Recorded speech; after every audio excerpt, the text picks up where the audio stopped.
what's up, everybody? Welcome to another edition of Kingdom Conversations. I'm your host, Pastor Jay Hen. Listen, man, I hope that everybody had a great weekend. And listen, today we are going to laugh. We're going to talk about family, ministry, business, and a whole bunch of stuff, man. And this guy that is coming on, he and I have just connected. But you know, I'm a really strong judge of character, and I have a great gift of discernment, and I can just tell when somebody's a good person, and I believe that God causes God and kingdom connects, and this brother is definitely one of my new brothers, and I'm excited to have him on the show. And I was just telling Curtis that the particular clip that I'm getting ready to play for y'all, it reminds me of Martin, because you know, all of us that are avid watchers of Martin, we've probably seen every episode from every season. What's up, Dad? And no matter how many times we watch Martin, we laugh like it's the first time. And that's the effect that this clip has on me. So before I bring him to the clip, to the stage, let me set up this clip. So Bishop Paul Morton was preaching, and he was in a deep thought, and his musicians got up and walked across the camera when Bishop Morton was teaching. And this is how the man of God, Curtis Akeem, interpreted it. This is his interpretation of what Bishop Paul Morton really wanted to say. So let's hear ye, the man of Luther Vandross says, "Here and now I promise to love faithful." Sit your head down. That's the problem. This ain't no show.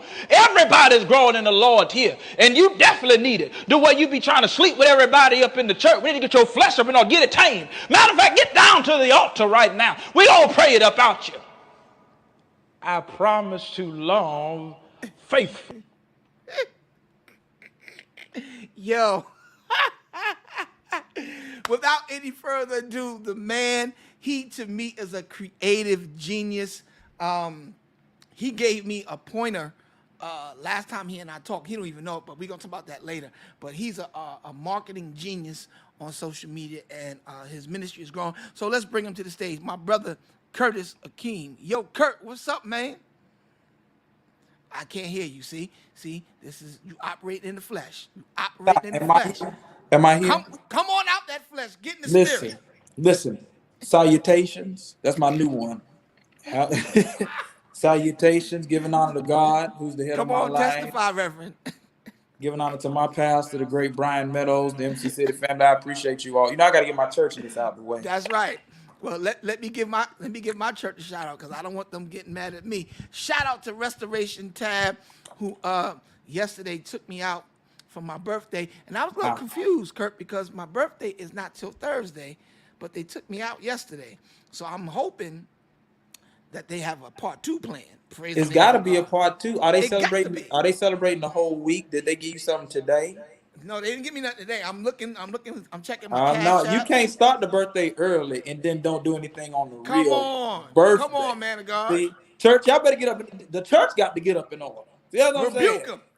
I don't let nobody rebuke my church, but I give you permission. Rebuke them, bro. Don't come up in here and take my good big brother out before his birthday and then not have a big festivity for his actual birthday. Come on. Because I feel like in the spirit, if they take y'all early, they just get it out the way. Let's go ahead and get it out the way. See, you flowing. That's what it is. They just trying to get it out the way. Let me tell you something, and I'm nobody's second choice. I don't care what y'all had planned Thursday. You better cancel it. Listen. Do something for your pastor. Listen. Now, first of all, I got to tell you, giving such honor to you for having me on your platform, because some people don't like me, you know. God bless them. I can't imagine who, bro. It's from out there. I can't imagine who. I'm blocked by some people I've never met. Really? Mm-hmm. Now, what is that about? Why do people block folk on social media and you haven't even done anything to them personally? What is that about? Here's honestly what I think. I think that because I'm in a comedic space, people see me as these other comedians that probably go for low hanging fruit. That's what I call it. So what happens is you have some people. Okay, take the Paul Morton clip for example, right? Right. Like that's normally something that I don't do, but it was just so hilarious to me that I did it. Yeah. I say all that to say there's some people that look for the opportunity to imitate a situation as their foundation. So what happens is I think some people see what I've done with the Paul Morton clip, or they just lump me with other comedians and just say, "Man, I just don't want him to talk about me." And that ain't even what you do. Right. But I don't charge to their heart. I mean, if you got something to hide, then block me. That's right. But you know what they always say, what's done in the dark. It's gonna come to light, and I still ain't gonna say nothing. Like I'm Right. not I'm not that type of person, but some people may feel that way. You have some people that genuinely deem what I do the corniest thing ever, so they just don't want to see it at all. They don't want to see it Wow. being shared. They don't want to see my face. So it's plenty of reasons. It's crazy, man. And I was just telling, some people are jealous of the favor that's on you because they actually don't have the guts to go after the favor that God has for them. Right. You know what it is? You know what I realized? And I did a live about this the other day. And I diagnosed the modern day hater as having a mental illness. So I don't even get mad at haters because Right. you got to think to have the audacious mindset to think I'm not supposed to be where I am. And you think you should have what I have without knowing the sacrifices I've made, Come without on. knowing what I've been through. You Come just on. assume you should be where I am. That's narcissistic. And what is that? That's a Absolutely. mental illness. Absolutely. Absolutely it is. So I I don't totally even, agree. I don't acknowledge haters. You know what I'm saying? Like when people say haters are my motivators, that's too cheap for me. Yeah. Yeah. I like love. If you don't like me, then you just gonna not like me more. Yeah. So Yeah. Because and the crazy thing is in this new season that we're in, we're just getting started in this new batch of favor. So if people are mad at us for what happened and what they saw God do, man, they getting ready to get sick. My brother Clay would say, "Well, you better get your medication because you're gonna be yeah. so sick, man." I, You I, know, I and I told this to my Bible study group. I said, man, sometimes you just got to look at a hater and say, if you only knew. if you only knew. You mad at me in this space, you gonna stroke out at what God got in store for me next. I If promise you. you mad here, if you only knew. And then to be honest, and this probably the longest I've ever talked about haters. But I genuinely feel, and some people may say it's so cliche, but no, I really pray for my haters. God give them something. You know what I'm saying? Right. Like show them themselves because they waste so much time identifying everybody else's flaws. When you Right. can use that energy to identify what you can do to be better or why your Absolutely. stuff isn't working. So, haters, I love them Yeah. because it's a great barometer for where you're going to. If Yeah. nobody's talking, You ain't doing nothing. And another thing, you'll never go into a store and find a battery with a negative and a negative. If you're gonna have power, you need negative and positive. If you plug a battery in with a positive and positive, it has no power. it's never So going to happen. And then also, even when it comes to the jumper cable analogy, now if you put them on the opposite terminals, then they'll blow up. blow it up. So you gotta know where to direct. Oh, I feel that thing. You gotta Come know where to on. direct your energy. Yes, I sir. felt. I'm sorry. I felt it for a second. I'm sorry. I know we're here for the jokes, but God downloaded that thing. That was good to Listen, me. let it download, Reverend. Let it But download. no, but I think I think even with platforms like this, I think people have to understand the story behind the success. Yeah. Because if people knew what it took to be deemed successful, would you really not like somebody as much? Listen to me. And when you find your lane and when you find what you should be doing, it becomes evident by the way God causes people to bless you. Yeah. You and I were on the show talking, and my dad had, well, I'll tell you the truth. This is the first mic that I was using. Okay. and Okay. this is a mic that comes with, you know, the stands Yeah. for the tripod with the camera Right. joint, and you plug it into your phone. This was the first mic I was using.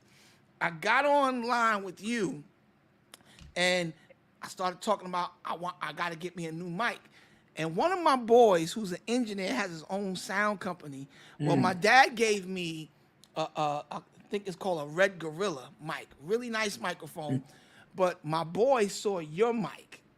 Uh, He saw the mic you were using, and he said, "Yo, Pastor, there's no the way there's no way that you gonna be doing this and you don't have the right mic."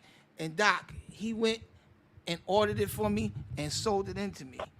The see, Shure, and he brought, and not only that, he brought it to my house. And when I went outside, I was like, "Yo, how much do I owe you?" He's like, "Nothing, Pastor. I'm sewing it into you." And that's how you know. And it's one thing for people to tell you that they're favored, but when you can actually see it in motion for yourself.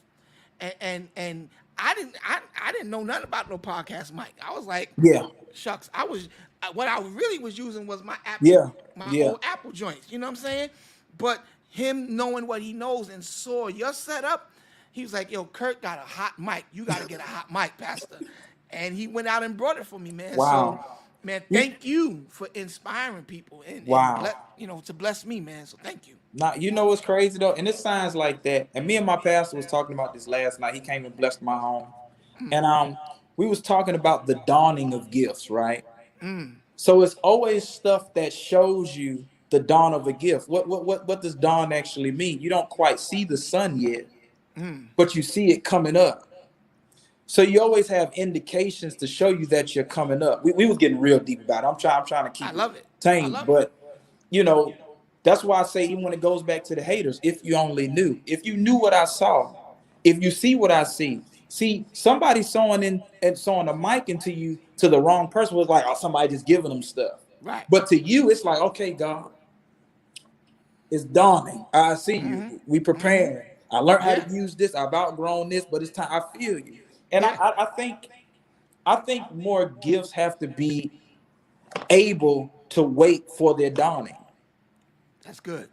That's good. because everybody wants the now, not understanding the practice, not understanding that in your waiting is when God is downloading your innovation.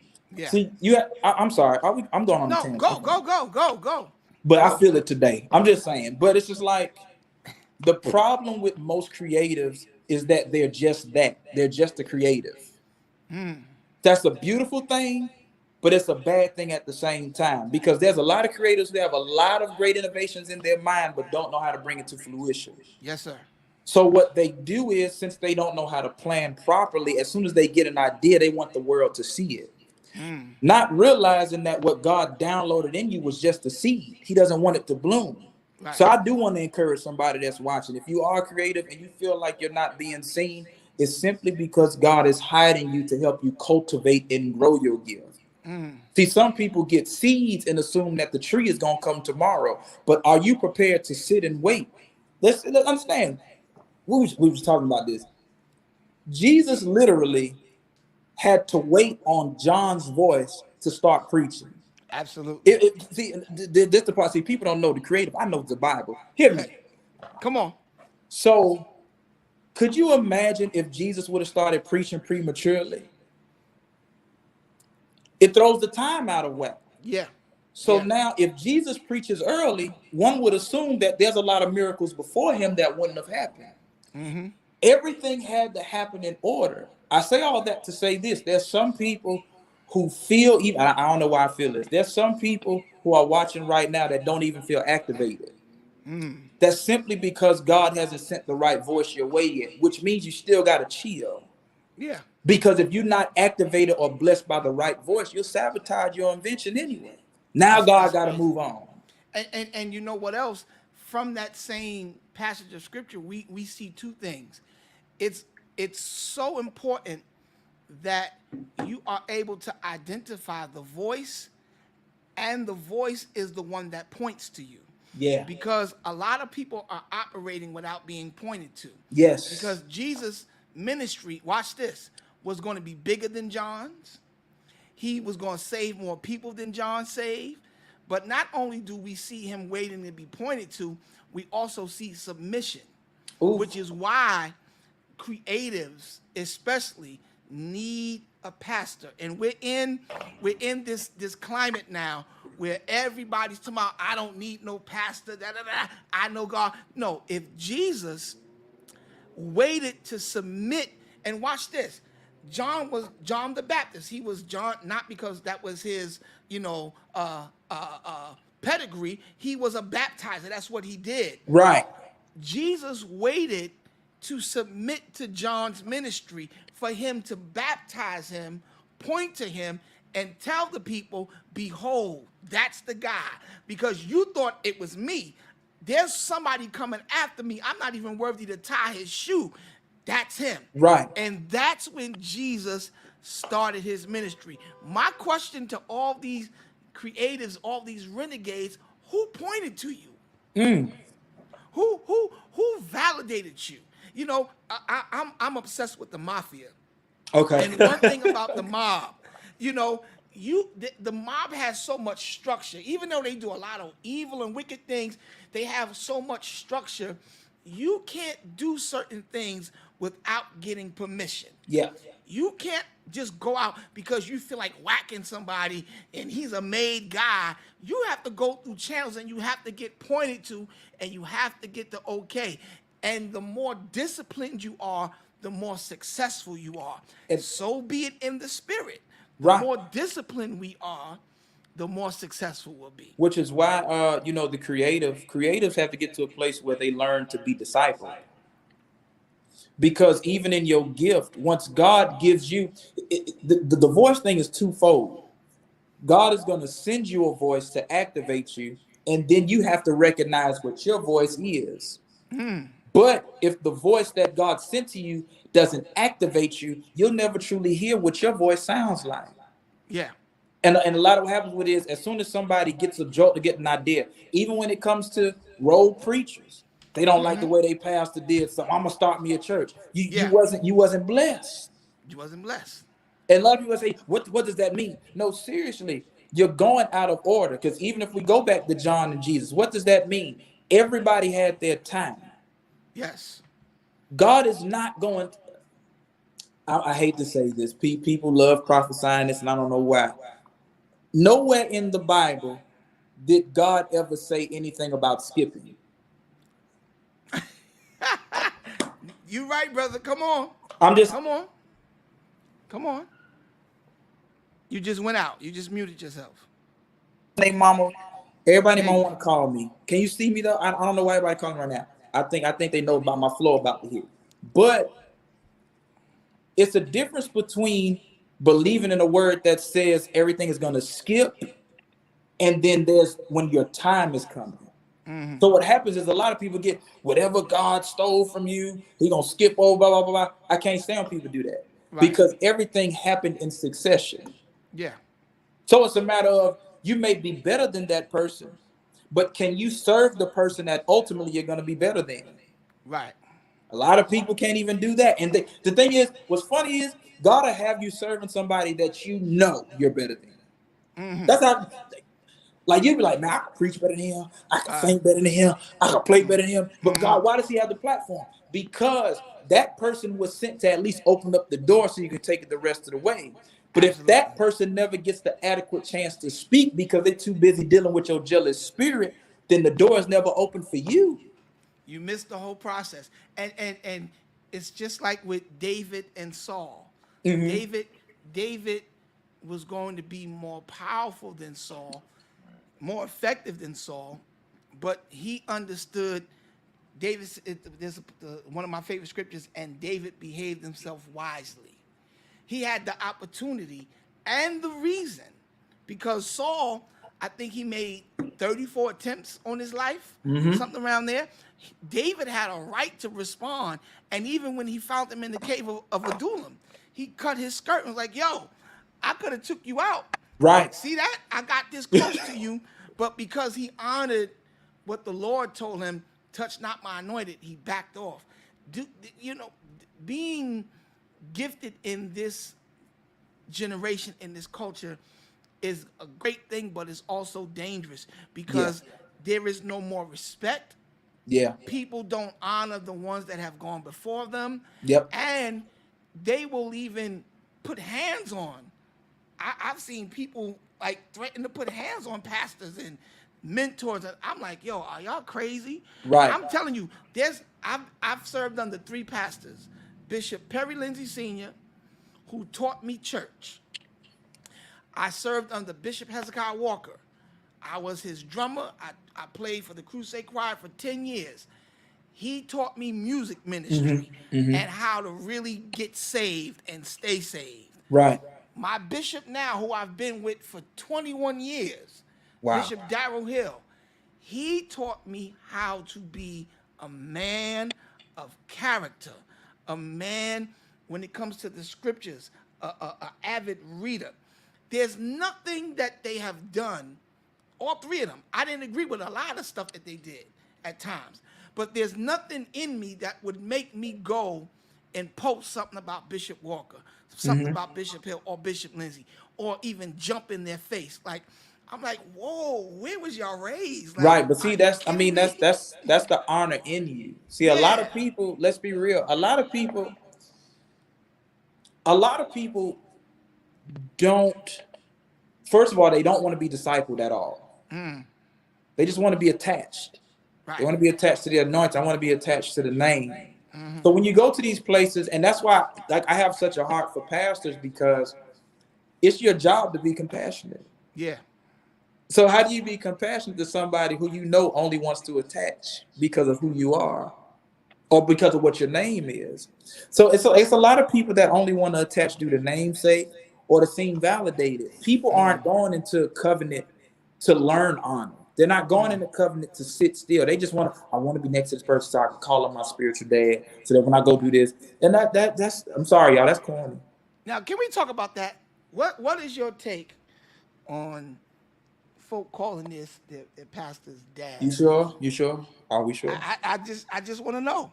To be honest, I do believe in spiritual fathers, I okay? do too. I do Nobody too. shoot me, but I ain't calling my spiritual father dad.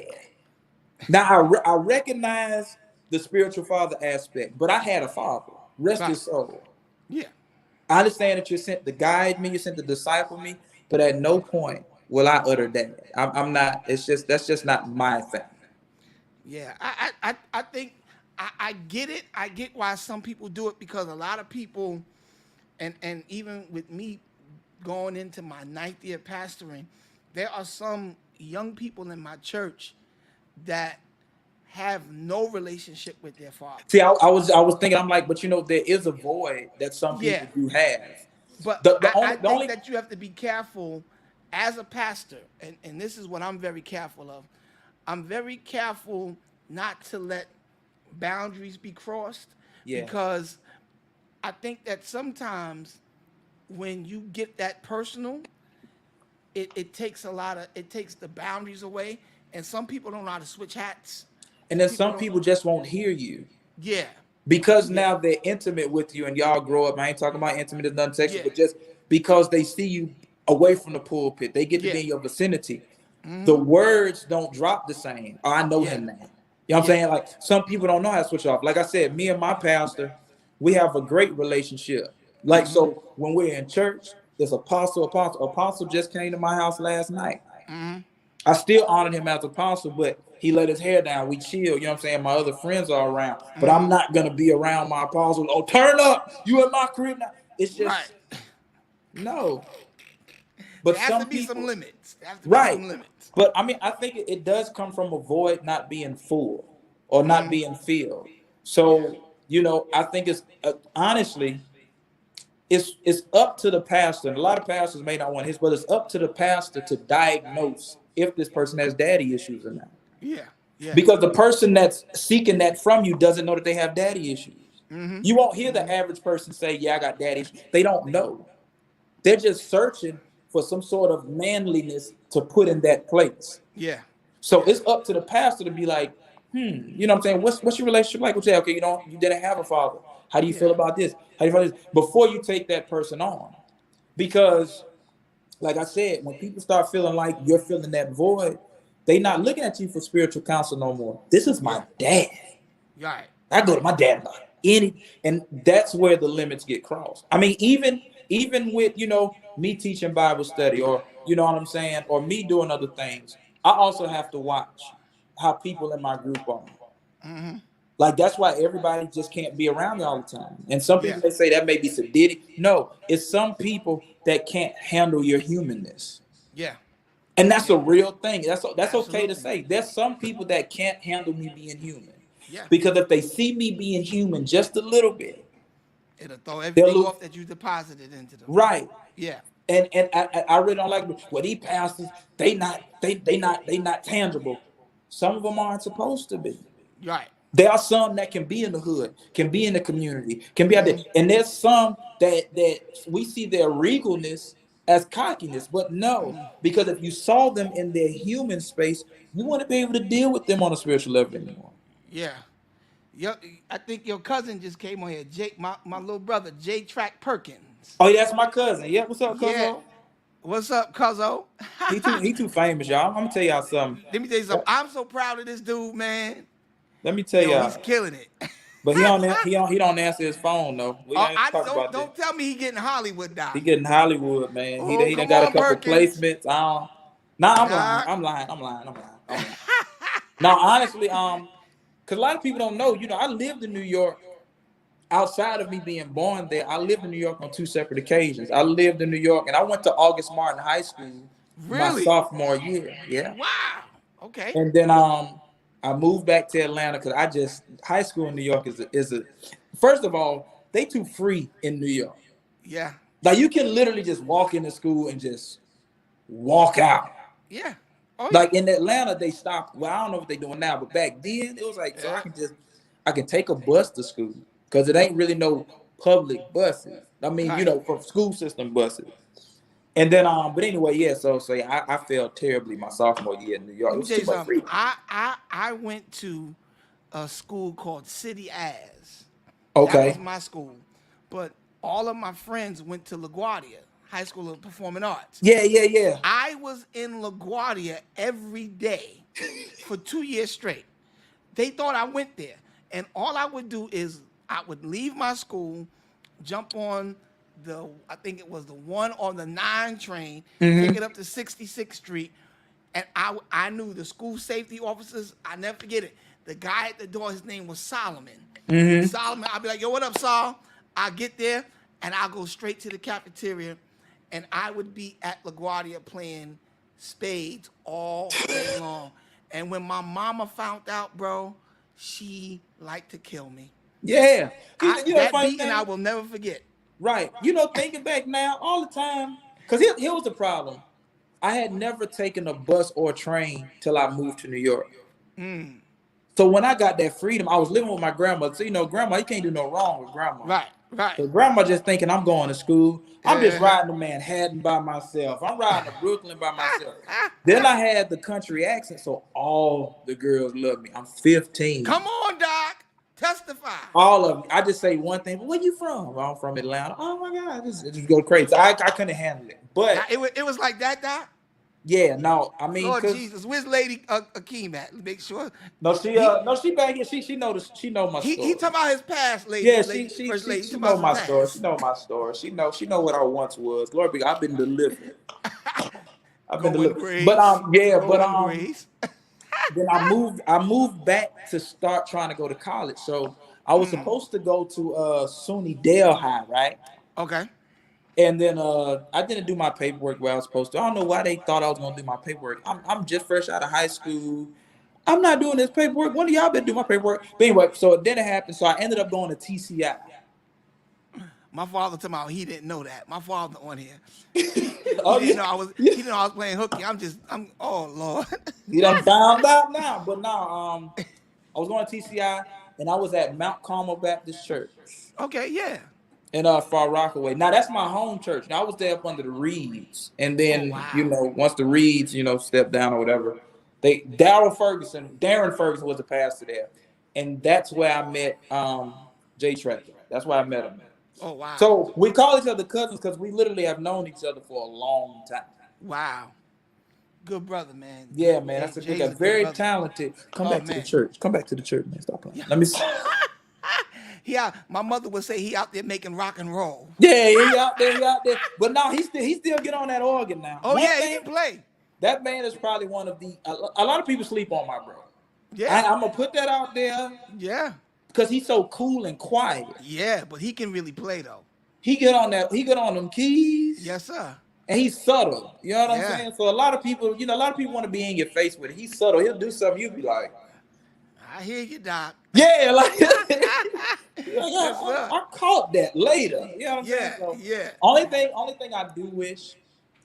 Only thing I wish, and this ain't just got to do with just J Track, but I feel like personally, New York had a wave, but missed the wave at the same time. Now, what do you mean? Explain. Okay. yourself. New York has always originated the best shouts. Mm-hmm. That's just fact, okay? Right. But I feel like a lot of the best bumps came not even pre-social media, but social media wasn't as big when a lot of what you all were doing musically, a lot of the innovation got missed. So there's still a lot of people that know. Right. But I could only imagine because with social media and with YouTube, the world has gotten a lot smaller. So a lot of people hear a lot of the same stuff. But if people could have heard, especially, it wasn't even the whole New York, it was Brooklyn. Yeah. Oh yeah. I can't even like it was like Brooklyn, then it drops everywhere else. Oh, and then yeah. after that, then you have to know a musician to be playing it. Like, if only at that time, because now everybody's bumping. Yeah. Yeah. But if that time, because I was telling somebody this the other day, I said, man, if you had to be there to see it. Like, J-Track took me to my first church in Brooklyn. It was Mount Sinai. Oh, Ralph, Fulton and Ralph. It's a big old church. Yeah, Church of God in Christ. And them young guys, I forget they older now, but at the time they was like 15. You talking about Sean Copeland? Yes, Daniel, yes. Revel. Those my little guys. My He little took me nephews. there, Yeah. and if he's still on there, he'll tell you. I probably got on his nerves because after that, we would play at our church, and then I was like, "Hey, bro, you got to come on, go in Mount Sinai." He's like, "Man, you could go." I'm like, "I'm not going by myself." But he would take me to other churches he was playing at, and that's how I got introduced to like the Brooklyn sound. Like a lot of people don't know that there's a Brooklyn sound. Like people outside call it a New York sound, but it's a Brooklyn sound that I wish people get it. But at that time, it was something different. It was something special. Different. And I'm talking about you going back to, let's see, Butch Hayward. Butch Hayward from Institutional. Yeah. He is probably the architect. The architect. Y'all about to Yeah. say it, the architect, man. He's the mausoleum of Brooklyn organists. And then you got Melvin Crispell, James Hall. Did you ever get a chance to experience Danny Eason? No. Danny Eason? No. Oh man, this guy, you see what Vincent Bohannon is doing right now? Yeah. That was Danny 20 years ago. Wow. Danny You know who else? Eason You know who else I got to see? Who's that? Live? And I don't know if he's from Brooklyn. I think he's from Brooklyn. I saw him at a Brooklyn church with is it Colin White? Colin Whitfield? Is it Colin White? His dad is a bishop in Brooklyn. Oh yeah, Jeffrey White. Okay, but I went and Corey was on organ. Corey Henry and Carlin was on drums. This is before Corey was who he is now. Yeah. That's I heard him play one time and I lost my mind. He's a beast. Yeah, he's a crazy. lot of people don't know, like, y'all have been breeding musicians for a long time. Yeah. So like when I they see get you, somebody Caton. like Big shout out to Dave Caton, one of the architects of the sound as well. Well, he David just Caton. followed me the other day. I got a bone to pick with him. Oh, come on, get him. That's my son in the Lord. I've been following him for years. I've been following him for years. And I guess now that, videos starting to go crazy, he just followed me. But listen. No, I'm going to tell you the truth. I'm going to tell you. That's my son in the Lord. I got to cover him. Okay. I told him, I said, now, son, You need to follow this man of God. He got. Okay. I sent Dave the clip, the good Okay. morning Okay. clip. Okay. Okay. It makes And sense. after that, he was sold. But see, David, he will get a little Hollywood, but that's why God got me in his life. I pull that coat up like, You know who followed me the other day and I about lost it and people Who's didn't that? know why? Kevin Bond. Not preacher Kevin Bond. Oh, Not the musician. yeah. Oh, yeah. Like he Oh, followed me out of nowhere yeah. and I about lost it and folks like who's Kevin Bond? I'm like, You don't know who Kevin Bond is? y'all don't know. I'm still waiting on but Dr. Kevin Bond. I'm waiting on him to follow me too. Dr. Kevin Bond, another good friend. Another Listen, good friend. he my spirit animal. I tell people that all the time. Listen, let me tell you why. He my spirit animal. Let me tell you why. Wait. What is a spirit animal? He channels my energy. Like, let me tell you something. Oh my God. I went to one of James Hall's, is it the anniversary that they had? I don't know if they still have them, but this is like 10 years ago. Okay. And I went to one. And Dr. Kevin Bond got up there. Nobody like him, Doc. Listen, I Nobody. gotta be honest. At first, I did not like him. Lord Jesus. I'm coming from old school Baptist. Uh-huh. I'm playing in the Baptist church. So at that time, I'm like, what is this man screaming for? He don't know how to scream. But then, you know what's funny? And I told somebody this like a year ago. I said, the older I get, the more I understand this dude. Uh-huh. Because I be in church now sometimes, like, and they're like, sorry. Don't Doc, they call that the Tourette's, the Tourette's of the Holy Spirit. Because it's just sometimes, like when you get to thinking about where you done came from, you just get like, hold on, excuse me, I'm sorry. Or somebody say something, you like, sir. So it's like when I say that's how I tell people all the time, Kevin Bond is my spirit. I got him in my act that I'm working on now for to go on tour. I I'm can't wait to see it. Yeah, I got him in my act. I'm imitating him. But let me tell you something. Dr. Kevin Bond is one of the nicest guys, man. And what you see on social media and all that, that's him all the time. Like, he's not playing. He's dead. Let me tell you how far back we go. My mother was his vacation Bible school teacher. Yeah. So, he's been screaming and doing all that since I was a little kid. Yo. And he ain't never gonna change. I'm just amazed at how he goes all the way back like that and never falls. Listen. I'm like, God, that's crazy. And another thing that y'all New Yorkers do that I just can't get with. Y'all are in some different type of shape because y'all shout. Now, what's a good BPM for y'all? Well, at Embassy, we don't shout at all, So, but Wait. Y'all don't shout at your church? now our church is Yeah, put like it to you a like worshiping church. Y'all yeah, cry. yeah, Y'all cry yeah. and repent all the time. Folk be up under chairs and crying. I had to get used to it because I'm like, where's the bump? Like Right. we riled up. I'm like, I'm here. I'm ready. I took my shoes off, and then it just stays like in this It just stays right there. But what I will say about Embassy is, Embassy has taught me another way of worship, and like all types of worship are needed. They're like there's different degrees of heaven, and I don't think people, we could teach about that, but there's different degrees of worship, and a lot of people. Now, before you go too deep, let me say this to you, because you over there at that church at Embassy, y'all don't shout no more. If I bring you over to my church, don't embarrass me. Do you still know how to shout? Oh no, I still got to step in me now. Let's understand Reverend, because something. I don't want to see no mess out of you. No, the steps still go. You know what I'm saying? We have our moments, but it's not okay because all right, our MD at Embassy, he's from New York. He's apostolic. He's from What's New his York. Trey. Trey Singleton. Trey Singleton. Trey Singleton. But he's New York to the core. Like, okay. Like he still got that that swag. But it's just that's just their floor of the church. Now it has been months where they have bumped, but it's been like real like okay, the church don't know how to shout anyway, so it's only a few of us. Everybody else is like just jumping. Right. Yeah, so. That's all right. Ain't but nothing no. wrong. There's a church here called Excelling. My friend Jarrell Solomon is the pastor. One of the most bangingest churches in our city, and they do something called the power of the leap. And the church just jumps up and down like boing, boing, boing. Oh, They can shout though. I got to witness that. There's about. Let me tell you something. I've been in there, and you try to fight that thing. You like, I'm not jumping with these people. And Doc, it gets. Well, so, you know it. Next thing you know, you're like. I even brought it back to my church. I said, y'all got that over there, but we got the apostolic leap. And let me tell you something. We went to jumping in my church, and people was like, "He got on my shot." Yeah, listen, you got to, man, because honestly, but y'all have endurance there. Y'all have stamina. See, yeah, we can shout, but see, let me tell you something. Folk that can't shout long is because they silly praises. Silly praises. Let me tell you what a silly praiser is.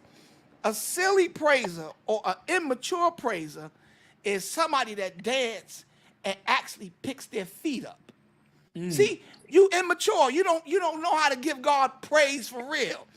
A smart praiser like me just moves your upper torso. See, listen. I'm dancing now. Right. My feet ain't left the ground. You might I'm get a doing little all that bend stuff on the foot. Yeah, you doing all that, got. You can do all that, but the key is don't lift your feet up. Yeah. If you leave your feet on the ground, you can praise him for 45 minutes, no chaser. Because here's the problem. Some people don't exercise for real. They don't run. And so they think when they lift their feet up, that's running, y'all. Yeah, but yeah, nah. Don't the scripture say that you ought to have your feet planted? Listen, I'm planted. I might let out a little slide, but that's it. Now I've seen a clip of you. You got some fancy footwork. Listen. I when it's time to bump, I gets the bumping. All right. Now, I gets the bumping. I'm saying when the Lord start downloading, I get the bucket. Listen. Sometimes God just say, get light. I be like, oh, it's time. No, he says it like that. Lord, like get light. Now, because it's sometimes like I'm gonna be honest, and this is the guy's honest too. Like, I'll be in the church and I'll be calm, cool and collected, you know what I'm saying? And when I say calm, cool, and collected, I'm snotting at the nose, I'm crying. And then sometimes God will be like, that ain't it. Get light. I'll shut the church down. Now God tells you, Curtis Akeem, get light. Get light. But see, that's twofold. Listen. Now what does that mean now? Clear it up. Get light, literally, get light. That's the way of saying he downloading into me. I'm getting some light. I'm getting revelation. Come on. Then my feet getting light. God gives me less pounds to move my feet different. It's twofold. I'm getting light. See, a lot of people, when they say get light, they think it's just about the footwork. No, I'm literally getting light as I'm getting light. So the more I shout, the light I get on my knees. The more revelation I get to my mind. See what I'm saying? Get light. Man, so many great things have happened for you since our last interview. Congrats on the new house. Thank you. And congrats on the cymbal deal. Oh yeah, but the cymbal deal, I mean, well, it's just coming to light, yeah. But we've been working on that cymbal for 2 years now. Wow. It's just I don't talk until it's time. Let me tell you something. Understand? That's key, because you don't sign till that ink is dry. Listen, so yes, we coming out with our own version, and when I say our, I have a drum company down here in Atlanta called Renaissance Percussion, where we tutor kids from all over Atlanta and some other states. We just started working on percussion outside of their schools, because down here it's a very big marching band culture. Okay. But what happens is the drummers kind of get thrown to the wayside because the band directors are so focused on the horns, which they have to be. So that's why there's a lot of percussionists who lack, especially when it comes to reading or when it comes to overall talent. Like, you have some percussionists down here that can play all the marching drums and can't play drum set. You're never going to get a gig that way. Or vice versa. You have some who come in and can play set and can't march. Can't play any other percussive instruments, can't play the mallet percussion. Some people don't even know that keys are in the percussion family. Yeah. So we tutor them in all things percussion. That's dope. So down here in Atlanta, as far as high school drumline concerned, I'm one of those guys. I'm not exaggerating, but anybody who's seen any of my drum lines knows I've been doing this. So another thing, creative, we're gonna learn tonight. We'll learn today. I went out to Domain Symbol. They ain't come to me. I said, look, I have an idea. These other symbol companies, they don't treat us right. You have a supreme opportunity to get into a market where people are going to eat this thing up if you promote it right. Wow. My buddy Kennard Cherry, who's the owner of Domain, he literally said, okay, we've been talking.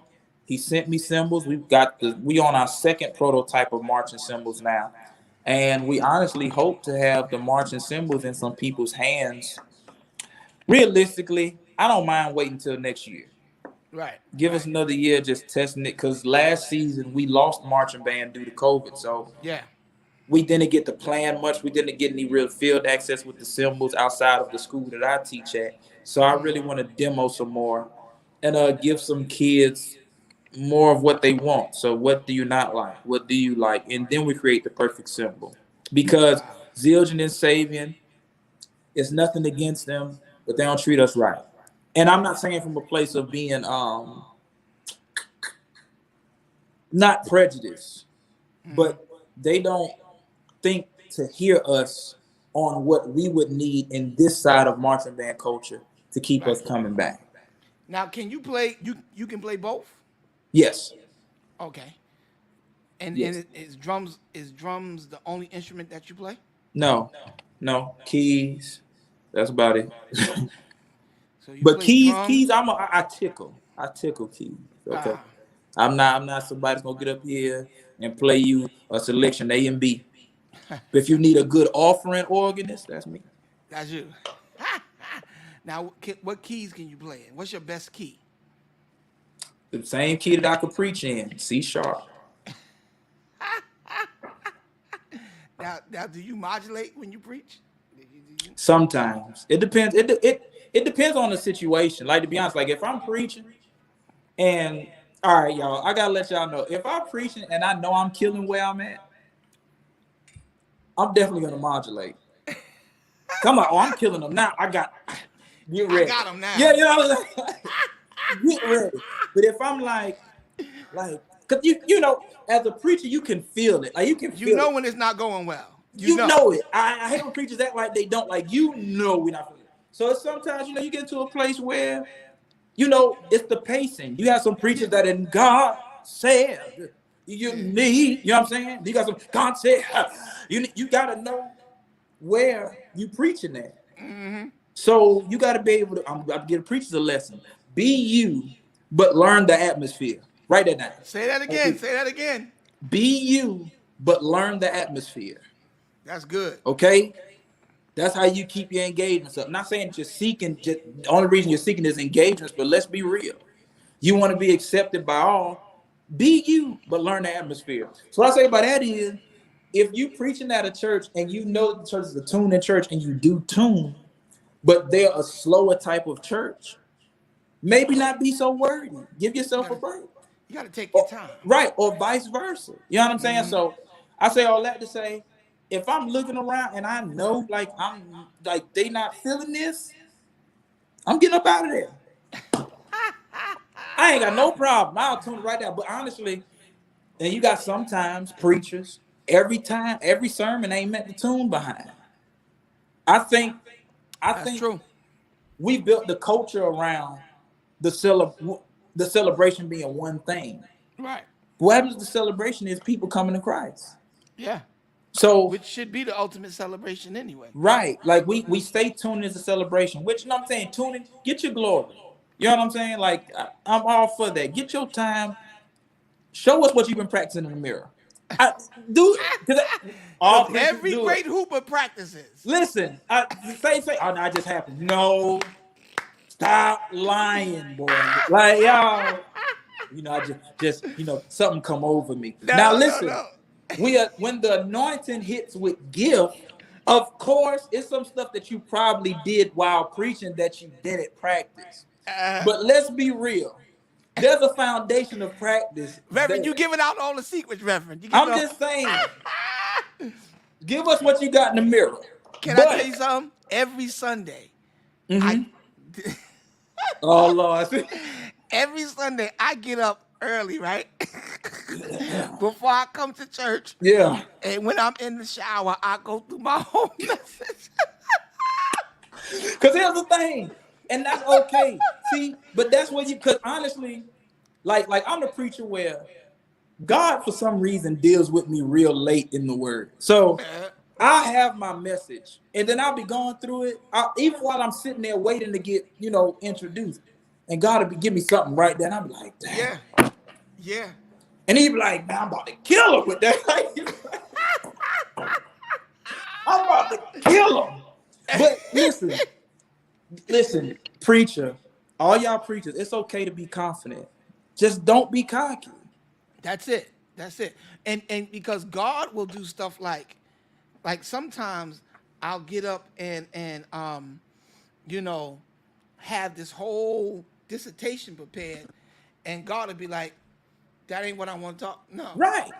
And I'm just like, close the book and let me flow. And I gotta be honest, sometimes that's probably some of the most effective Right. services. Because then, what I learned about God is, because God does that with preachers a lot, right? Like, y'all, a lot of people don't know this for whatever reason, but y'all, God does that to preachers a lot. So when you see a preacher in his glory, you like, oh man, he studied that. No, that's God revealing in that moment. Yeah. See, the thing is, sometimes God will force you to write a message so he can give you the lesson. Say that again. Say that again, Reverend. Because God will give you a message to force you to learn the lesson. Because now you got another teaching point. Because if you preach everything that God gave you, you ain't got no nugget to drop on nobody. It's true. They've heard everything. Right.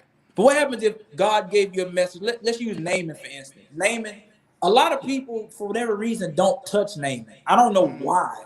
But Naaman, 2 Kings chapter 5, that's my favorite story in the Bible. Period. Naaman is my favorite person in the Bible. Because of his idiotic nature. But y'all read it on your own. Go research Naaman. Pastor Hendrickson, I'm gonna tell you right now. Well, you know about Naaman, but Yes, sir. Naaman in that one passage, somebody could literally preach a series on it if they wanted to. It's about 5 different messages. That was my initial sermon, but it's 5 messages in that one story if you play your cards right. I'll tell anybody that. But so God may take you to Naaman, right? And you may be like, oh man, I got my points. I'm a killer. And then you may get up there and God just give you something totally different. But now you have somebody in the Bible that when people don't know about, you've learned something new. And it's always something you have in your back pocket for later. Yeah. Because realistically, Naaman's not going to identify with the mass because a lot of the mass don't even know who he is. Right. True. But now you could say, hey man, but around Second Kings book, named Naaman, he did X, Y, and Z. It's gonna force somebody to go listen because that word may have been either just for you or just for that one person. But could you imagine if you preached everything God gave you? You'd be drained. Yeah, and that's good, man, because there are some things. Well, I think every message should hit you first. Yes. So that you can preach it from a more clearer perspective, and the conviction of the message should always hit the preacher first. But let's shift real quick, because a lot of people may not know that you are as musical as you are. Okay. And there's this thing that's been going on, and I want you to chime on it. CCM versus gospel. Ooh. Okay, we gonna you just choosing violence for me. Okay. What is the whole beef? Why is everybody so upset that the black church is now singing CCM and the contemporary churches are doing our music? Like what's the problem? Isn't it all one God, one kingdom? It's all one God, but let's be real. God wouldn't have created such a diverse palette of people if he didn't want to use all the languages. Good. So what I say to all of that is it's nothing wrong with CCM. The problem is when people think that if I adopt this sound and forget one, I'll progress. The black church had and has a sound. Right. Let's not desert that. Okay? There's nothing wrong with CCM. Right. But let's be real. We have to be real about this. There's certain tones and there's certain words that will get you to another place that others won't. That's true. So sometimes it's a CCM song that'll put you in a worship place. But when I hear him, it's something else that just happens to me. Right. Right. When Right. I hear the blood, when I hear Blessed Assurance, it's something there. You know what I'm Right. saying? Right. Right. Right. I just think what the issue is, people have turned the sound of CCM into a culture of CCM. So we picked up the tighter jeans, we picked up the Chelsea boots, we picked up the praise and worship look. That's what I call it. It's the praise and worship look. Okay. The only beef, if there is one, is the people that forgot our sound or their sound in the first place. It's nothing to be threatened by. It's just what happens is people saw CCM as progressive and saw the black church as just stagnant. So everybody started going that way. So the only beef I see, I'm gonna be honest. Now, one thing I will say, y'all, now this is one thing people not gonna like. CCM is a way easier genre of music. Oh yeah. Oh yeah. Absolutely. I think that's another reason why. I think there's a lot of musicians that they're skilled, but they don't have an ear. That's two different things. Big time. And you know, with CCM, it can be a 4-chord structure. It could just be 4 chords. And you know, my sister was on the show last week, and she said something that really got me. She said the difference between the music is the goal. A lot of times with our music, the goal is to get the oohs and the ahs. I With like their that. music, Yeah. the goal is God. Yeah. That's why they strip everything away Yeah. and make it as simplistic as possible, because they don't want to get the circle of musicians around you, you know, going live. Nah, I want to get you to a place where you can't even hold your phone. Right. But I'm gonna be honest with you. You know, The other side of that is still needed from an exposure absolutely, base. You know what I'm saying? Like absolutely. people, here's why there is a beef. Is because there's a bunch of musicians. Once again, we talk about creatives that never learned how to be discipled. So we made it a show. Right. But musicians speak through their fingers. They speak through their thoughts. So what happens if a pastor comes and says, "Hey, man, you're actually a minister," and they really start believing that stuff? Then we won't have a beef musically at all.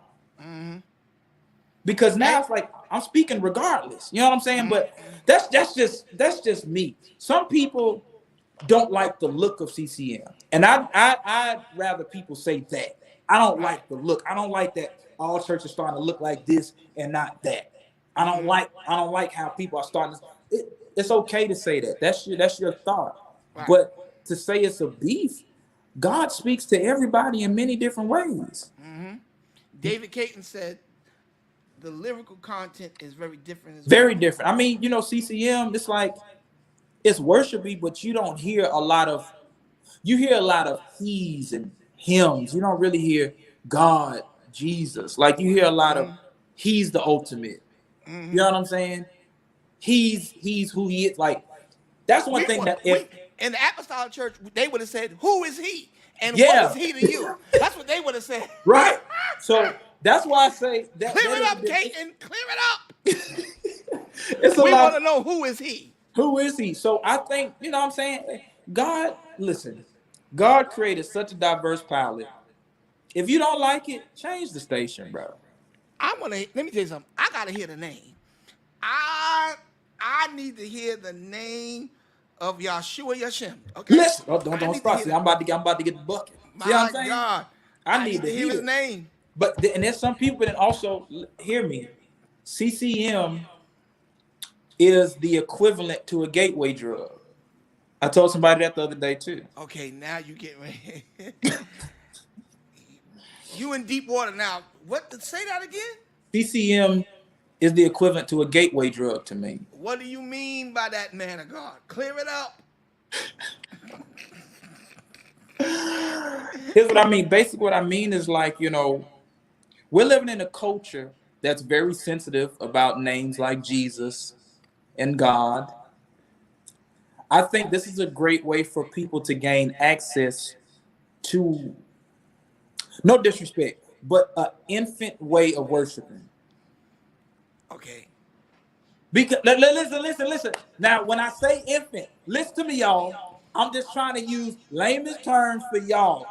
I want to use terms that I want to use, but I don't want to sound real nerdy. Okay? No, go ahead. Say it. Say it. I feel like CCM is a great way to introduce somebody to a worship experience. That's better. Thank you, Lord. I'm sorry. Recover.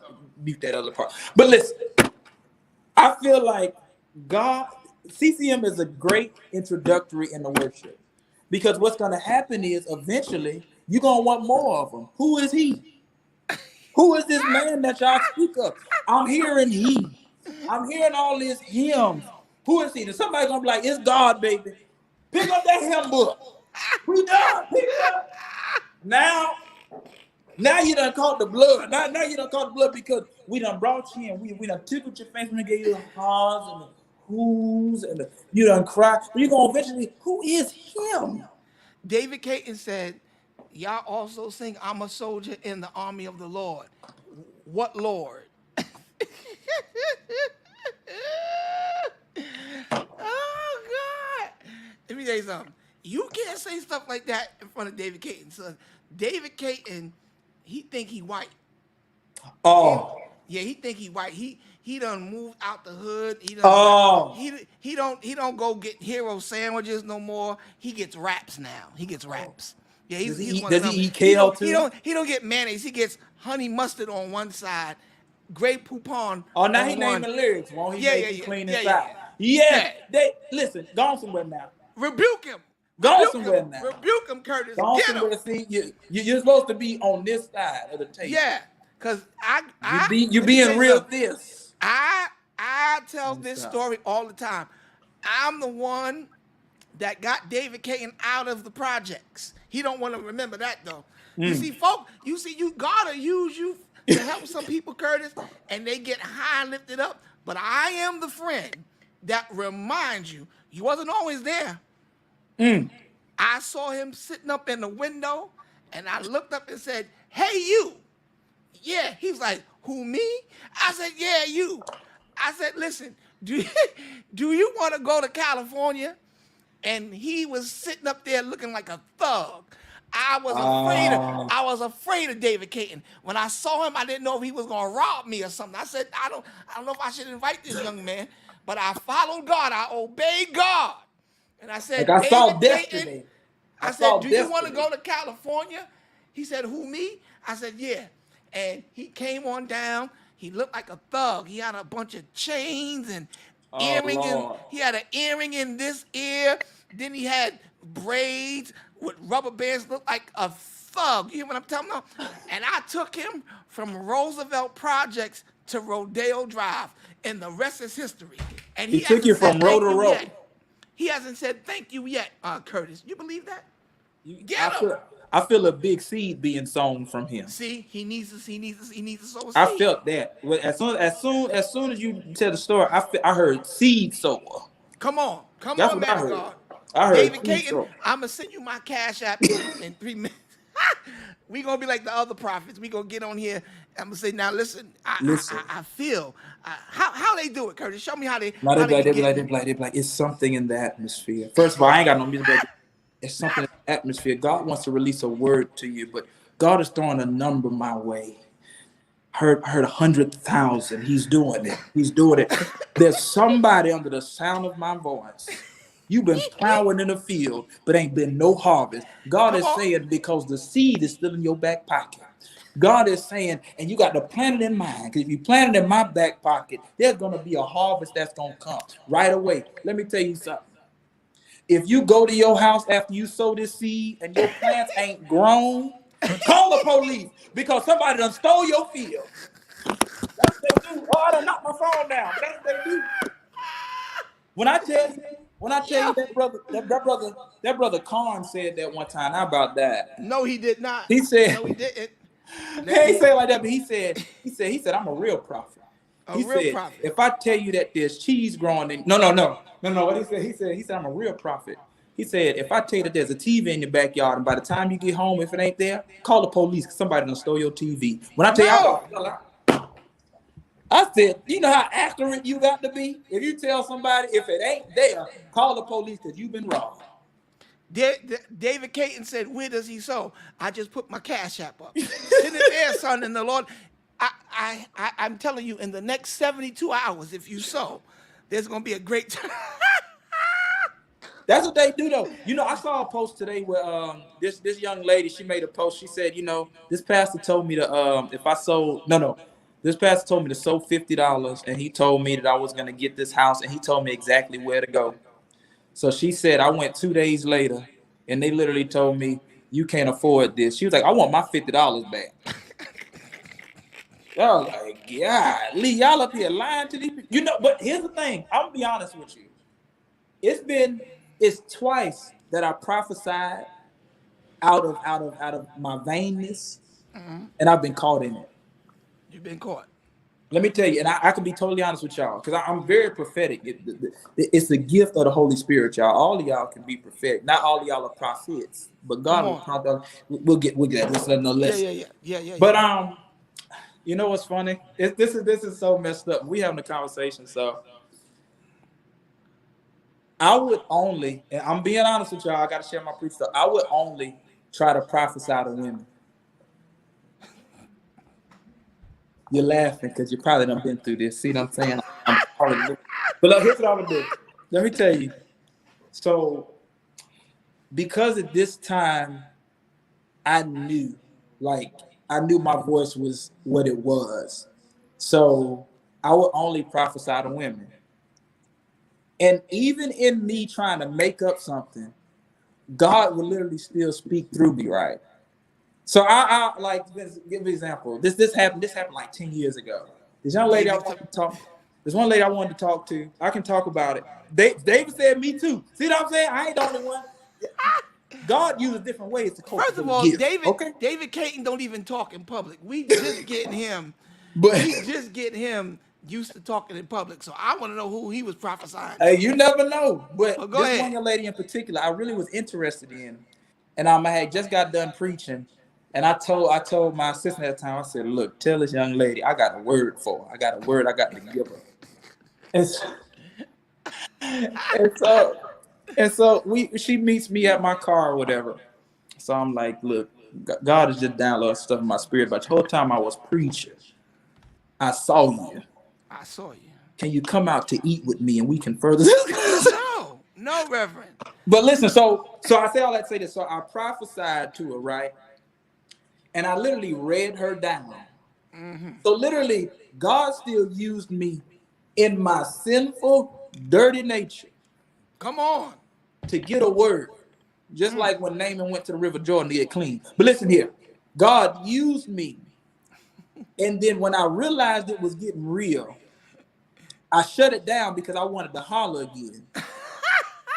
I said, look, Lord, you told God time out. I said, good Lord, I'm seeing stuff I don't want to see. She is too fine to be showing me this dirty stuff about her, Lord. So I said, Lord, not right now. So then I told her one bad thing out of every. I read her down. I told her that was, and I remember it to this day. I literally told her it's a box in your house full of your ex's stuff. You'll never be able to move until you get rid of it. Like I saw the box, like literally I saw everything, and she was just she at the dinner table she's crying. So I know I'm like, oh yeah. I was like, but God, now let me go ahead and deal with her now. God, I got you. God bless you. Thank you. Listen, I told her that she was gonna be married in a year. I was talking about me. That's it. I said, the Lord told me. Where is your wife, Curtis? She right over here. This is 10 years ago. This is 10 years ago. So I told her, I said, you're going to be married in a year. Oh, you know, to this day, This girl won't talk to me. Not even like if I see her now, I ain't talking about talking now, like trying to holler at her. I gotta be a fan, but like she literally still tells people that this man lied to me. He ain't real. 10 years later, she still ain't She married. still ain't married. Said, Lord have mercy. Oh And my she God. reminded me after a year. She said, just want to let you know, you Still ain't married. false. You false. Because I'm still not married. I said, well, God is still working. It's something that you must have done. Yeah, Because it's what your I fault. did was, when I realized she wasn't going to let me holler, all the words became bad. Come on. God That's don't it. want you. God don't want you to be married. That's Right. the problem. See, no, but It's I your say all that faith. to say Your this. faith level is low. Yeah, it's very low. You wasn't preparing for your husband. That's right. I was sitting right here. But now, that's me in my younger days, y'all. But now I say all Oh that to say God. this. I say all that to say this. It's messed up because there's a lot of people who are able to manipulate God's word past points. Yeah. Yeah. So, like, yeah, so I use the analogy of what I've done to show other folk where it's some people out here that literally will try to steer people based off of how they feel about that person. Let me tell you something. I'm gonna tell you a story, then I'm gonna let you go because we done went 15 minutes over our time. But Oh Lord. I listen. This is what happened. There's a big bishop in the city, and if I said his name, I wouldn't be able to walk out my office today because Okay. they'll kill me. But I mean, this man of God is powerful, and I mean prophetic. And he got up and was flowing in the prophetic, and he called this one lady up and said, "You know what?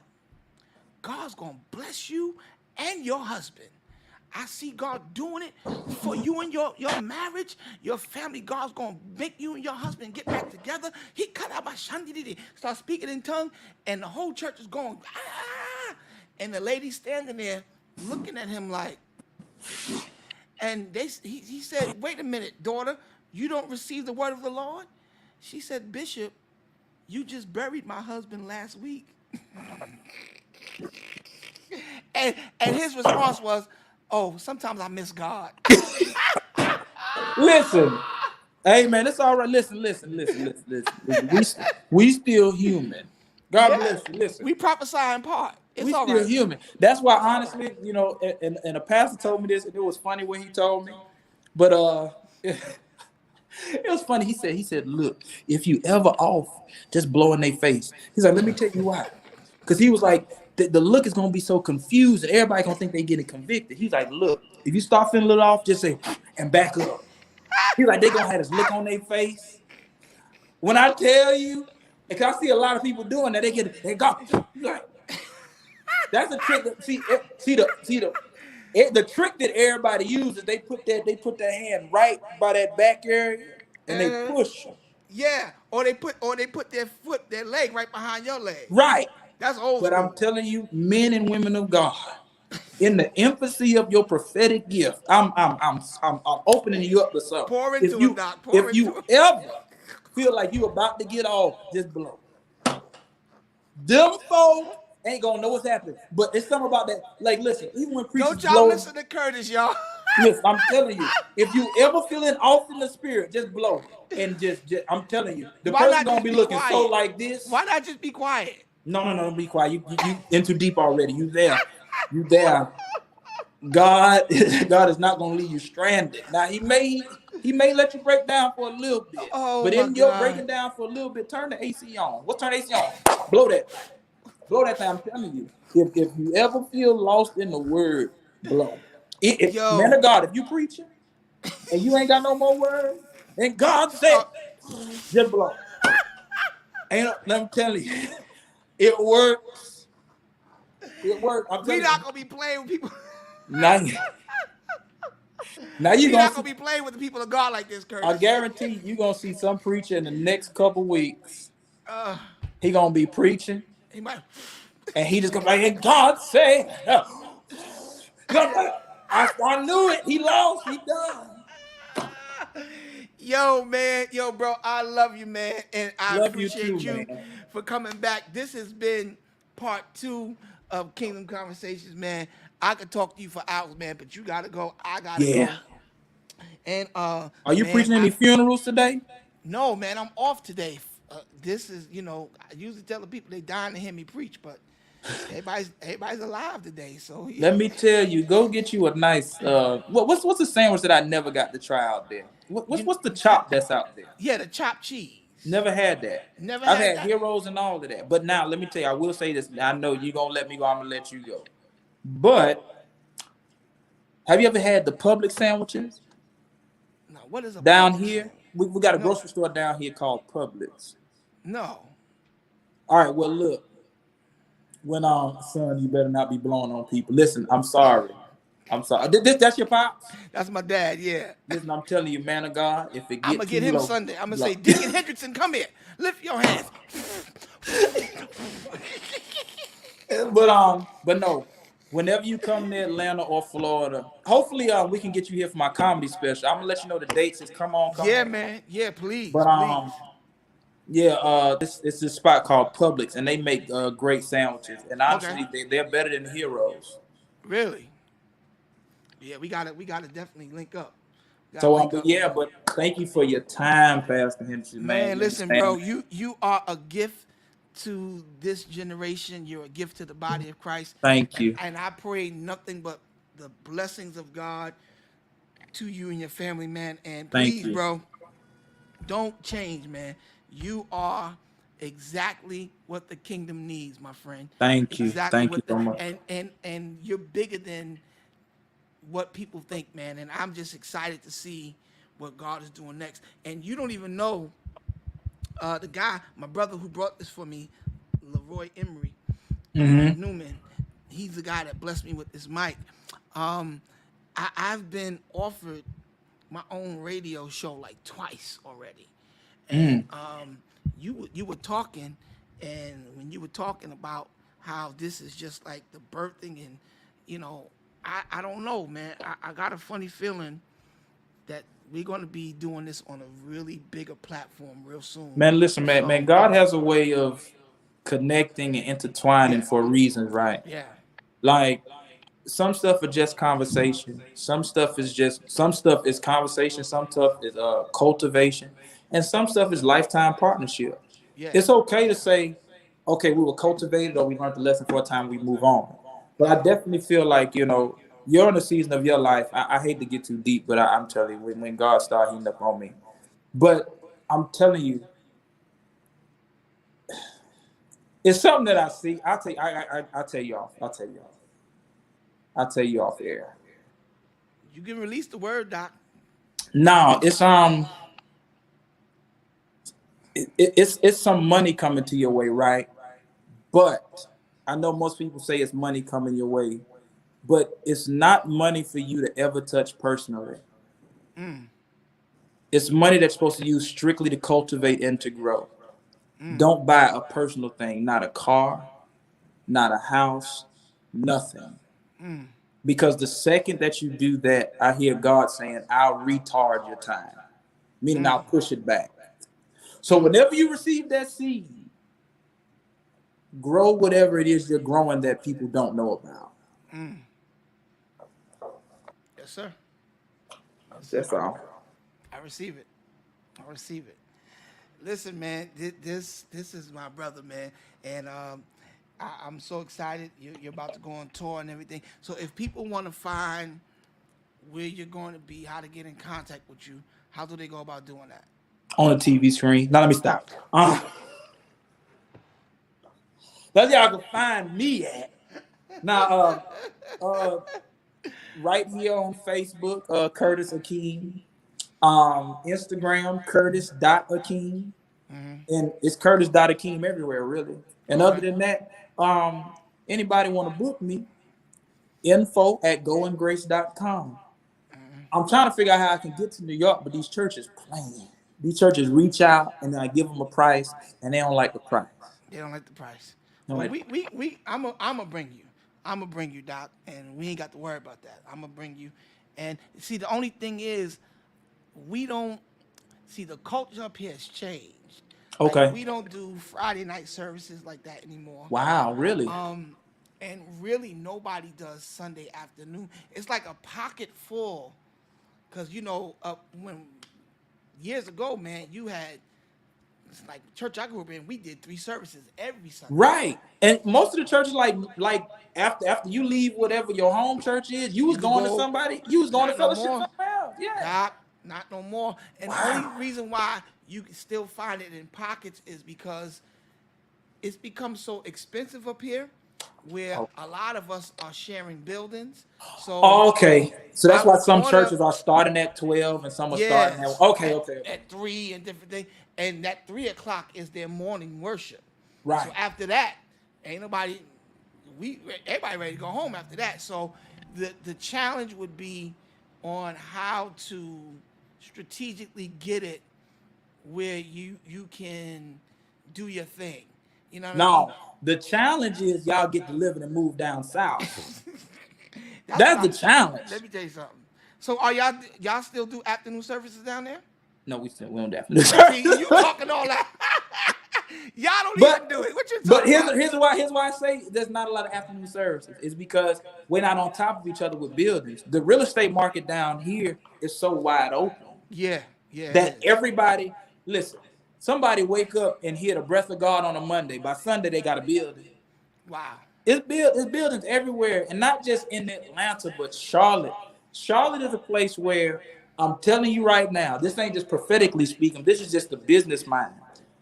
More churches need to start planting in Charlotte. Bump coming to Atlanta. Because what's happening is Charlotte, there's a lot more older churches than new innovative churches. The one big church there, I forget their name. You white boy. Can't think of his name. I know you talking Elevation. about. Elevation. Yes. I mean, they got like 30 churches in Charlotte alone. But still, they talk to them. They talk to them. You know what them is. Right. Mm-hmm. If somebody, I think, didn't somebody come down to Charlotte and plant a church at one time? From where? New York? Yeah. A couple of people. You have I know it was one bishop in particular. you got Bishop Brian Moore. He has a church in Charlotte. What's the one? He had a church in Jamaica, if I'm not mistaken. I don't want to mention him anyway. But listen. No, I'm just saying. The only reason I say that is because there was some controversy. I just remember why I knew him. I know there was some stuff, yeah, God bless him. Anyway, move on. Like I said, y'all know who I'm talking about, but listen, God delivers everybody. But I just thought about everything, and I was like, yeah, no. I'm glad you turned that corner. I'm so glad you turned it. Because Once I heard you, I'm like, oh yeah. I was like, yeah, I don't know who. But we lift everybody in prayer who The suffers. Lord is good. The Lord is good. Y'all saw how quiet I got. I said, Once you start, I'm like, oh yeah, okay. I wanted to go like this. No. But then see that's the Lord download. The Lord said, sew it up. Sew it up. I got to sew that thing up. That's what he'll do. I remember how I found out about him. Glory be to God. But Charlotte, think about this. Think about this even for you. Think about this. All the banks are in Charlotte. Wherever the headquarters of the bank is, you're more likely to get a loan because you're in that city. Right. You can easily go. That's off-air stuff. See, because somebody gonna try to go start a church and name been blessed. Now I'm the problem. I gave him a business secret. But listen, it's grants out here to build churches when done right. Yeah. There's a grant in Atlanta specifically where if everything checks out and you're right, they will give you $250,000 to plant a church. To plant a church. But most people ain't gonna go that route because once they start digging into your history, yeah, they can't find because the board is pastors. So them old school pastors, they want to know your history. Hey man, what's going on? What's going on? What's up with you? Yeah. Cool. Yeah. They probably know your pastor that you claiming you with. So, but yeah, $250,000 you can plant yourself a church. Like me, my next church is gonna be in the garage. Wanna know why? Let me tell y'all something. I'm gonna be real innovative. I'm gonna get off this thing. Pastor, I'm sorry. I gotta tell people this. The church has got to wake up. I'm trying to tell you, it's a guy, and once I find his name, I'll send it to you personally. And I'm sorry, I'm taking up. We over No, time. go ahead, go ahead. But do you know that the biggest church body does not have a building by number? I believe it. It's this guy. He was a mega church pastor in California like 15 years ago. He's Chinese. On roster, he has 1 million members. He has no building. No building. Talk about the overhead he's saving. Woo. Listen to me. Now listen, he has his musicians. But the way he started his church was through sales. So there was a group say for instance, there's like me. He comes to me and says, "Hey, I got this new way that I want to do church. I want you to be the ambassador over just your subdivision." I get everybody in my subdivision together. We turn our TV and watch him. That's the system that he see. I Miss Newman. She knows who I'm talking about. I can't think of the name, but she's advocating for me. But on roster, he has 1 million members. Doesn't have a building. This was 15 years ago. So we getting fancy with That's brother Newman. Lord, Brother Newman. Okay. Oh, yeah. Leroy. I thought it said. So I'm sorry. Yeah. The apostrophe. But I'm sorry. But Apostrophe threw you off. yeah, the apostrophe threw me off. But I say all that to say this: let's not be surprised if within the next 3 years we start seeing mega churches with no building.